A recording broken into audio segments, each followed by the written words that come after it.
नमस्कार, अलका बांगडे किचनमध्ये आपल्या सगळ्यांचे मनपूर्वक खूप खूप स्वागत आहे। तर आज आपण रव्याचा उपमा कसा बनवायचा ते शिकणार आहोत। तर त्यासाठी घेतलाय अर्धी वाटी रवा, कांदा, हिरवी मिरची, कढीपत्ता, मीठ, हळद आणि टमाटर, सांबार कापून घेतलाय, शेंगदाणे आणि तेल टाकलंय कढईमध्ये। त्यानंतर इथे पाणी मी उकळून घेतलेलं आहे आणि हे जिरं मोहरी फोडणी द्यायला। तर आता आपण गॅस लावून घेऊ।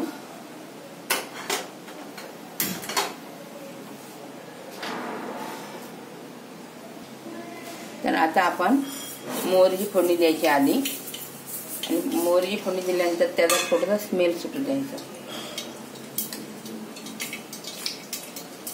म्हणजे उपमा छान वाटतो। हा हे बघा, मोहरी सुटले तडतड आणि त्याचा स्मेल पण छान आला आहे। आता जिरं टाकायचं, आता जिरं टाकायचं। मोहरीचा छान स्मेल आला। हा, स्मेल आला की उपमा छान वाटतो। आणि कुठल्या याच्यामध्ये मोहरीचा स्मेल आल्यावर जिरं टाकायचं, म्हणजे ती वस्तू छान वाटतं। त्यानंतर आपण टाकू याच्यामध्ये कढीपत्ता। कढीपत्ता झाला की मग हा कांदा,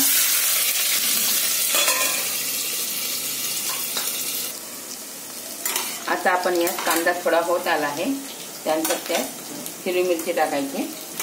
हिरवी मिरची आपल्या टेस्टनुसार, ज्याला कोणाला तिखट पाहिजे तर थोडी जास्त पण टाकू शकतो, तिखापर्यंत कमी टाकायची हिरवी मिरची। त्यानंतर त्यात थोडं 2 मिनिट होऊ द्यायची हिरवी मिरची, आणि मग टमाटर टाकायचं आहे। आता ही टमाटर टाकून घ्यायचे।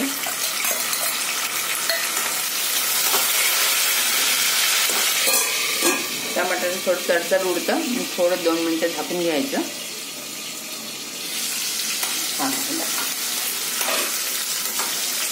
फोडणी छान तयार झालेली आहे। त्यात आधी शेंगदाणे टाकायचे। शेंगदाणे ऑप्शनल आहे, आवडले उपम्यामध्ये तर टाकायचे, नाही टाकले तरी चालेल।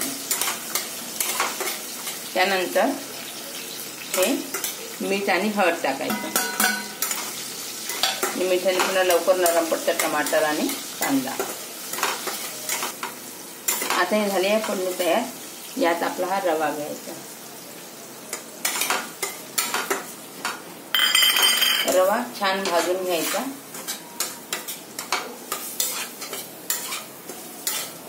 आणि रवा भाजून झाला की त्या आधी याच्यामध्ये थोडं सांबार पण टाकायचं, बाकी सांबार नंतर टाकायचं।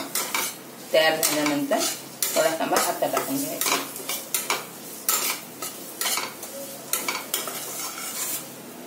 आणि हे पूर्ण भाजून झालं की मग गरम पाणी टाकायचं, म्हणजे छान होतो उपमा, चिकट होत नाही। आता आधी याला छान भाजून घ्यायचं। हा, भाजून घ्यायचं छान थोडं। अच्छा, आता स्मेल छान आली। हा, स्मेल छान आली आहे। आणि आता एकदम मोठ्या गॅसवर नाही भाजायचं, थोडं कमी गॅसवर भाजायचं, म्हणजे छान भाजण्यात येतं, आणि स्मेल पण छान येऊन राहिली। आता हा भाजून झाला रवा। आता यात आपण गरम केलेलं पाणी टाकू। हे बघा, आता इथे मी गरम पाणी केलेलं आहे। हा स्मेल आहे। आता हे गरम पाणी केलेलं आहे, ते गरम पाणी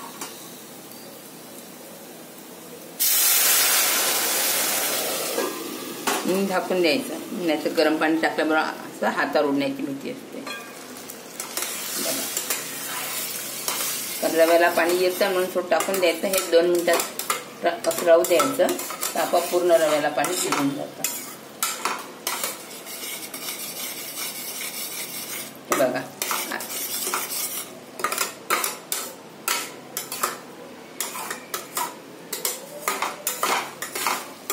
आणि छान पिवळ्या कलरचा दिसतो पण छान।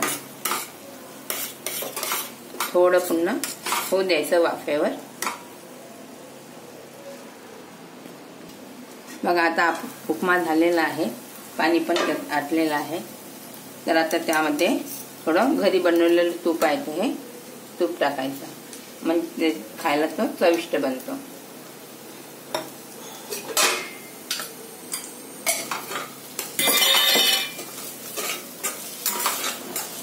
आणि हे झाला पूर्ण की या सांबार टाकायचं शेवटी.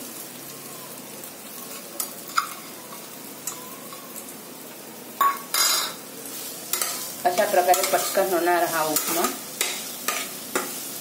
तुम्ही कमी वेळात करून खाऊ शकता. तर आपला अशा प्रकारे उपमा तयार झालेला आहे. तुम्ही पण लवकरात लवकर बनणारा हा उपमा खात राहा, आनंदी राहा आणि माझ्या चॅनलला लाईक नसेल केलं तर लाईक करा, फॉलो करा. धन्यवाद.